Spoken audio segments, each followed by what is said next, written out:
If I were moving abroad today, I would have done a lot of things differently. And today's video is a hot take on all the amazing mistakes that I've made throughout my immigrant journey. But while my list of mistakes is endless, I want this video to be crisp, and that's why I'm listing the top 5 mistakes that you should not make as an immigrant. So if you are thinking of moving abroad to Canada or any other country, this video is for you.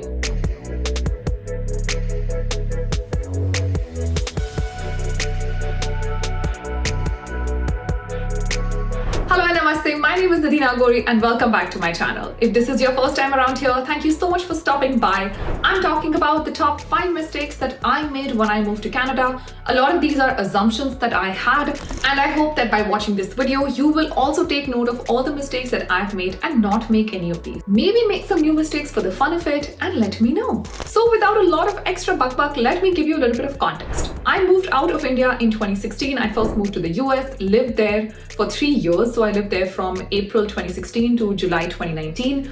I moved to Canada in early July 2019. Actually, it was 26th June 2019 when I actually officially entered Canada as a resident. Between India and US, there were a lot of differences, and between US and Canada also, there were a lot of differences. While I was mentally prepared for the differences that I would see from India to the US, I wasn't prepared for the differences that I would see between the US and Canada. And so in today's video, I'm going to tell you very clearly, straight from my heart, what I would have done differently. First up, the job market. Now, India, US, Canada, these are very different countries. And obviously the culture here, the social, the professional, the personal fabric, everything is very different. I assumed that what Canada would have would be very similar to the US. US for me was a very fluid market. I didn't need any local qualification. People were very open to me having an Indian experience, Indian education, and still open and willing to give me opportunities. Canada is slightly different. They are big on what's called Canadian experience. They're also big on Canadian certifications. For context, when I moved from India, I was already a chartered accountant in India. In the US, I had no qualifications. I actually got my US CPA in 2019, right before I left the US for Canada. So for 3 years that I worked in the US and I actually traveled the whole world, I had no qualification and no previous experience to back those opportunities up. I got those opportunities because I was good in interviews, because people were willing to take a chance on me. So for me, US was very fluid. I assumed that Canada would be like that, but it wasn't. Initially, I'd taken a payroll transfer in my older job and I'd moved to Canada, so I still had my US employer. I always had a job in Canada, but it took me 18 months. Yes, a whole of 18 months. After having worked in India, in US, and in almost 25 countries, it still took me 18 months to find something in Canada that I like and that I want to do. And during those 18 months, when I was going through rounds and rounds of interviews, one of the big questions that would always come up was, when are you going to do your CPA Canada? It didn't matter to them that I'd already done my CA in India, I'd already done my CPA in the US. In the middle, I'd also gotten my CISA certification, but they were still concerned about CPA Canada. As for the Canadian experience, I was already getting it through my job here, so they were fine with that. But I have heard stories of how everybody, almost every good employer demands Canadian experience. The one similarity that US and Canada both had was that they both look for local experience.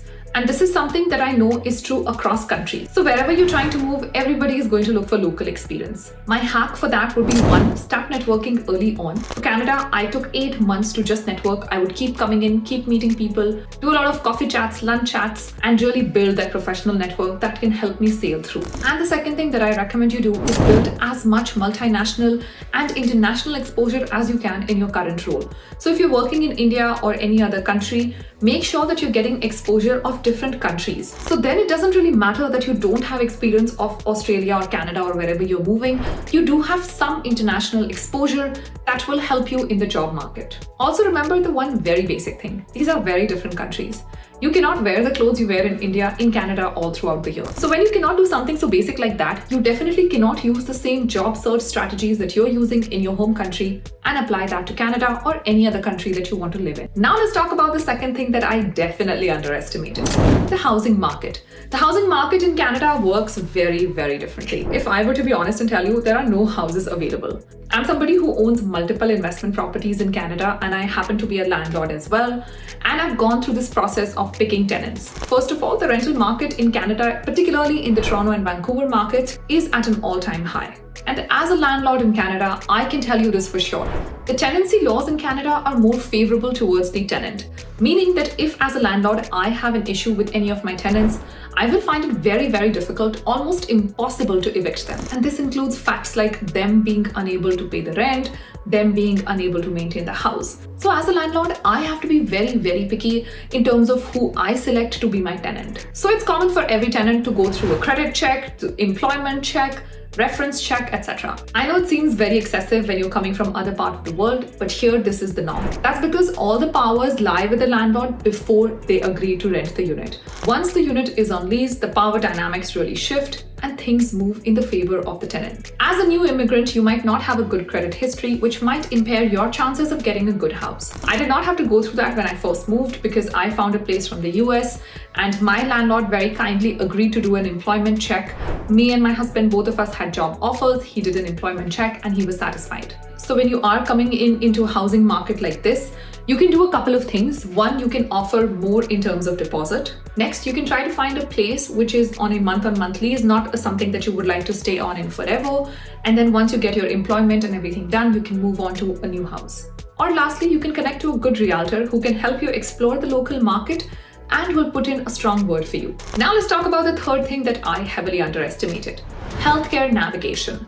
I know that when you are moving abroad, you're not thinking, oh, I'll fall sick, because that's not the mindset that any of us move in with. I personally never thought that I would get sick because I work out, I'm a relatively healthy person, don't eat a lot of junk. So I really thought I would not get sick. But guess my luck, in the last 18 months, I've been hospitalized thrice in Canada. I've also been diagnosed with a serious lifelong illness. I will talk about it at some point. I just mentally have not found the strength to even talk about it openly. At some point, I will, but I've been diagnosed with a serious lifelong condition. I need to take medications regularly. I need to take this expensive shot that costs $5,000. I need to take it every 8 weeks. A lot of doctor appointments, a lot of tests, everything. And so I've navigated the healthcare system here very closely. And here are my top learnings from it. First, the wait times. Yes, people are right when they say that there are exorbitant amount of wait times here. But they're also partly not correct because they don't know how to navigate the healthcare system. The moment you land in countries like Canada or any other country where healthcare is covered, you want to go and get registered with a family doctor. Now, I do know that in countries like UK, this is a serious problem, but I would still recommend that you try. Once you have your registration done, you do have an access to your doctor. In Canada, many clinics also have what's called a walk-in clinic, and if you're a registered patient in the clinic, then you get preference in the walk-in clinic. This is what I use most of the times. The wait times would never be more than 30 to 45 minutes, even in the Greater Toronto area. And lastly, if you think it is something serious, go to an ER. If it is really serious, you will be taken care of. For me, the first time I went to the ER, they did not take me seriously. I was sent back home. Of course, I did not have anything life-threatening. I went through all the tests that they were recommending. I would agree on the wait times, but it was a couple of hours. It wasn't a whole day or 2 days or 3 days. A few weeks later, when I went to the ER again, this time the doctors were like, okay, something is definitely off. Your tests are not showing anything, but you're very sick. That's when they admitted me. And I got exceptional care. Yes, there were some doctors that I did not like or I did not agree with, or my husband, who's also a doctor, did not agree with. But for most part of it, all the doctors who took care of me, and by all doctors, I want to say at least 12, 13 doctors in total that have taken care of me, have been just exceptional.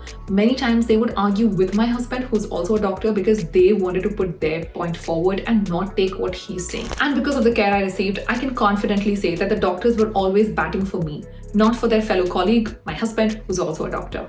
Now let's talk about the fourth thing that most people miss, the investment options. The basic investment options that I always recommend to any newcomer, in Canada especially, is the retirement options and the first house saving income account. This did not exist when I first came in, so I don't know the details of it, but I do know that these are amazing investment options because they save on taxes and they also help you save towards your first house. Real estate in Canada is always a good thing. Real estate anywhere is always a good option, in my opinion.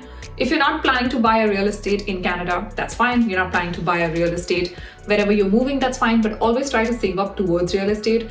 For me, it's just mentally very satisfying to own my own house, a place where I can always feel safe, where I can always shelter my daughter and my loved ones. When I first moved to Canada, I did not take the retirement options very seriously, and wherever you're moving, please do consider the retirement saving options. I came in from the US, I had a very different attitude towards it, but since then it's changed. I contribute 100% to my retirement options now, and I highly recommend that you do that too. The fifth option that I highly underestimated and I never took advantage of is the government support. In Canada particularly, the government support towards immigrant and resettlement of immigrants is a lot. In doing so, the government funds agencies 100%. So you can go to these agencies, they will help you with everything, whether it's giving you a full-time employment counselor, also giving you fares for your bus rides, giving you money to buy your professional clothes, helping you with CV, resume writing, job hunt for you, etc. Obviously, these only come to you if you're a PR or a refugee, not somebody who's on a work permit. But even if you're on a work permit or on a student visa, many of these services are still applicable to you. A lot of provinces in Canada do what's called a guaranteed internship program, so I highly recommend that you look that up. And most countries in 2023 run an official website for foreigners who are looking to move in. So wherever you're planning to move in, please make sure that you go through the government website, you read all the requirements, you read what you're supposed to do when you land on day 1, day 2. Many of them have checklists that you can go and download. So keep yourself abreast of all the information and be very aware. And with that, this amazing video has come to an end. I hope that you liked my personal anecdotes. I hope that this video was insightful. And if you like this video, please let me know in the comments below. Let me know what else you'd like to see on my channel. And until I see you again, it was lovely talking to this beautiful camera of mine, because this is my gateway to your. And until I see you again, you take good care of yourself. Stay safe. Namaste.